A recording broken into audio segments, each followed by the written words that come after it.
Hi guys, it's Jamie here, and today we're going to be working with this template of mini file folders. You will find a link to the template in the video description. It is free for you to download. Also in the video description you will find a link to our shop and also my Ko-fi tip jar. I have printed up about 10 pages worth of these file folder templates, and there are 3 per page. Mostly on cream A4, but also some on grey A4. And the reason I've printed up the templates on plain paper is I want the inside of the file folder to act as a notelet, so I want plain paper that someone can write on. There is no need to cut the templates out properly at this point because we are backing them with music score, book pages, scrap paper, printables. So when both layers are fully dry from this Oohoo all-purpose silicone glue, which will stop your paper from wrinkling because it has no water content in that glue, it is similar to Fabri-Tac. Once everything is fully dry, that's when we will cut out the templates. Here you can see me applying the template to the paper and smoothing it and burnishing it over to make sure that it all adheres without any lumps and bumps and sticks together properly. Our next Creator Club is Apothecary, I can never say that properly, Dispensing Chemist. I'm going to do a grungy gothic version. This is some papers that I made a very long time ago, I think actually for Vampire's Kiss, which is back in February. We're now in October. I've decided to use some of this spare leftover grungy style paper to also make some mini file folders with. Of course, I do also have my scrap box with me. Here's an offcut from a previous project. I'm going to trim down to just the smallest of the file folders and see if that will fit onto that scrap paper. As with all these stash building challenges, I'm trying to use items that you will have available. For example, book pages. This is a large sheet of Russian dictionary that I picked up in a second-hand shop. To demonstrate that you can use old magazines, I have a copy of National Geographic and I'm going to have a look through that to find something suitable that could be used. As we are in autumn, I have decided on these autumn leaves, looking at that background and the drama of that picture, it would also perhaps be suitable for something quite gothic or Halloweeny. Once all your papers are dry, you can then cut away along those file folder lines. I'm using a craft knife, which I prefer to scissors, but obviously you choose what works best for you. The dotty line on the template is the fold line. I'm going to score along that, and once folded, burnish that down to get quite a sharp crease. This template has the markings for a couple of internal pockets. They are going to be quite small, but they should hold the stamps that we made the other day as little pieces of ephemera that you could add to this file folder. I'm scoring along those 2 pockets and the central fold. With the outer flaps, I'm cutting along the little diagonal marking and taking away the bottom piece to make the tab that would go for that file folder. I'm using my art glitter glue in a very fine nosed or nib dispenser and running it along 2 sides of both pockets, folding them up and burnishing them down into place. I decide the tab on that file folder template is slightly too wide for my liking and therefore trim it down or thin it up a little bit. Something I've decided to do is add some stitching around the outside of these file folders, some in black, some in white. While this does help with the glue to make sure that both pieces of paper are adhered properly together, it's mainly for decorative purposes and non-essential if you do not have a sewing machine. The first few designs that I'm going to do will be for the steampunk journal.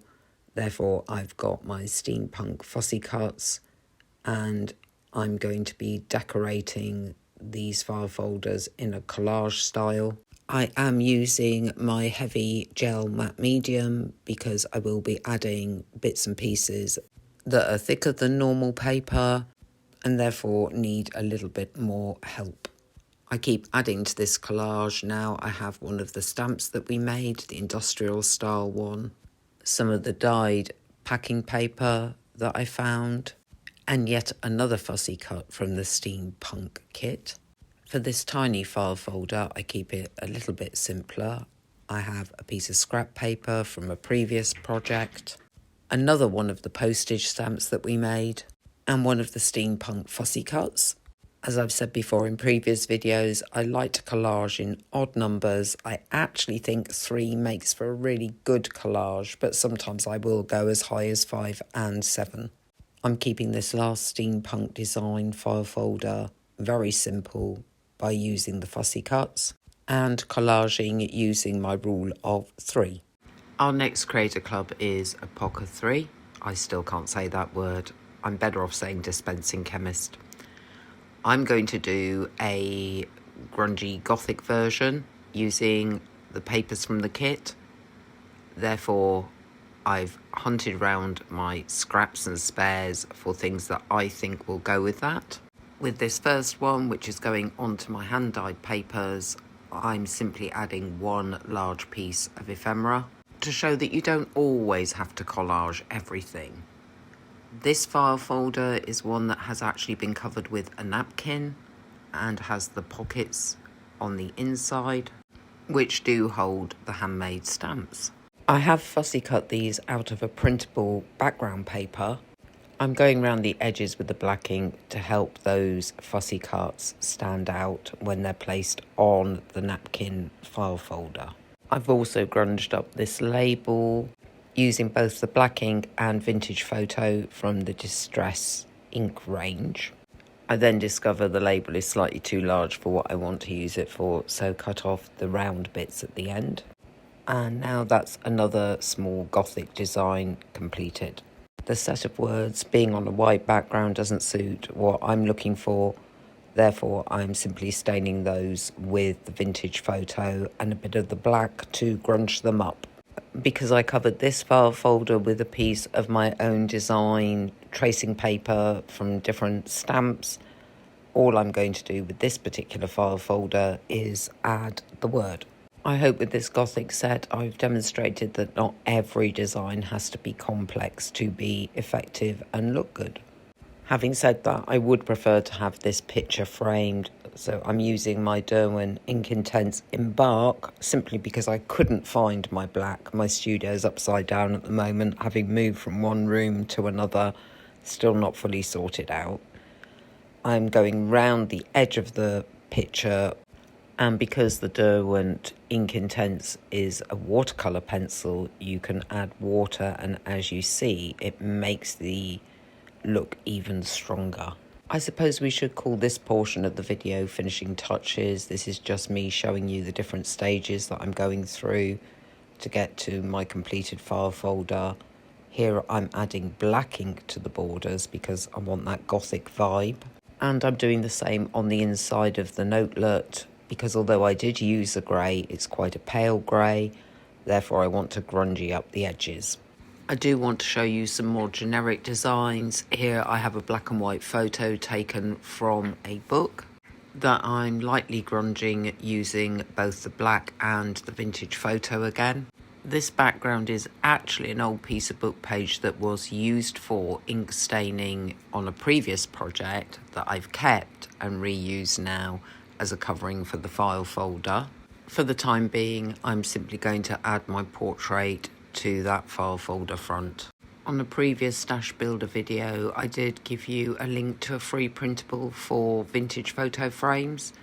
Here's one of the portraits that has been framed with one of them, and I'm doing a very simple collage onto this file folder. Notice that while the background is blue and white, the pieces that I'm adding are all within the beige and coffee brown tones. For the final portrait style file folder, I've got a piece of scrap paper which came from a 6x6 pad, I'm adding a little bit of vintage photo to the edges of both the scrap paper and also the book portrait picture. And now I'm simply matting and layering onto that final file folder.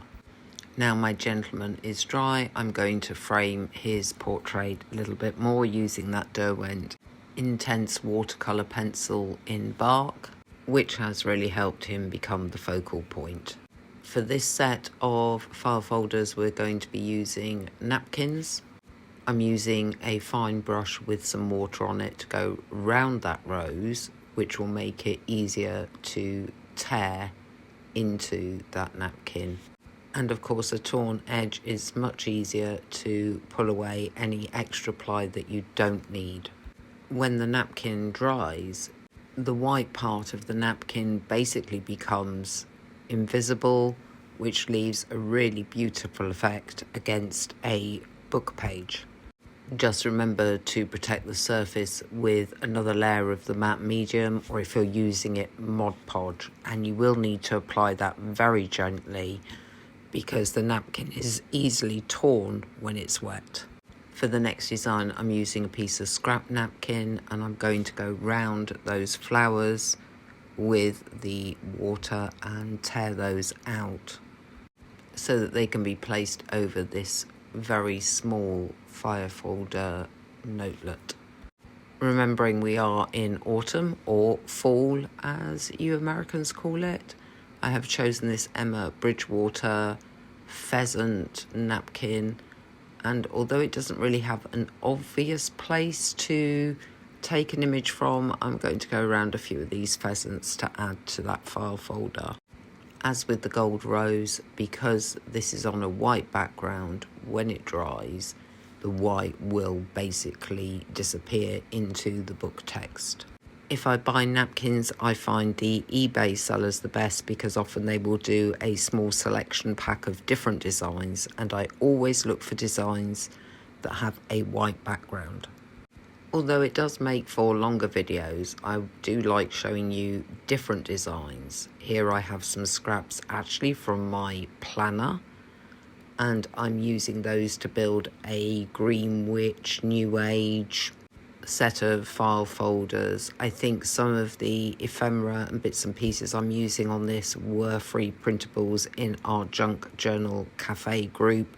There is a photo album within the group where you can access all the free printables we've done there. I found these paper doilies that I painted with some black gesso quite a long time ago. Now, the advantage of black gesso is it is completely matte. So you get a very dramatic, light-absorbing finish, which is, of course, perfect for a Gothic-style journal.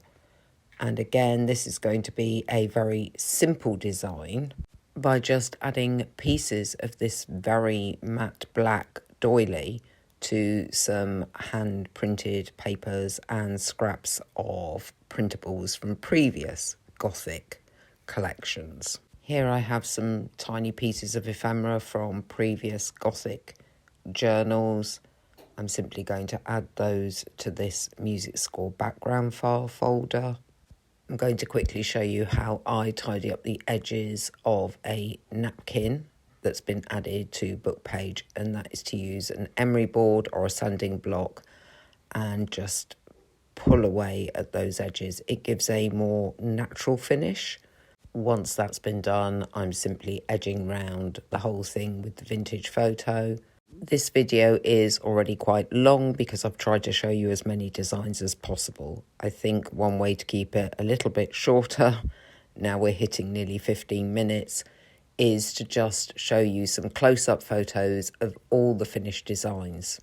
This set I'm calling Retro Fashion. They've been made with stickers, and I've included extra stickers in the pockets. These are the New Age Greenwich boho ones, and that's the inside.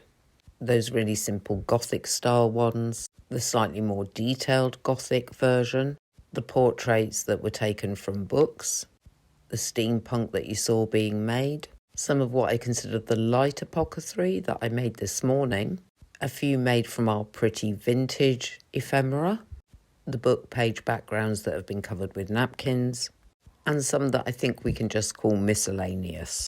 I hope you enjoyed that short video tutorial of these file folders. Don't forget the link is in the description that accompanies this video, and I will see you very, very soon.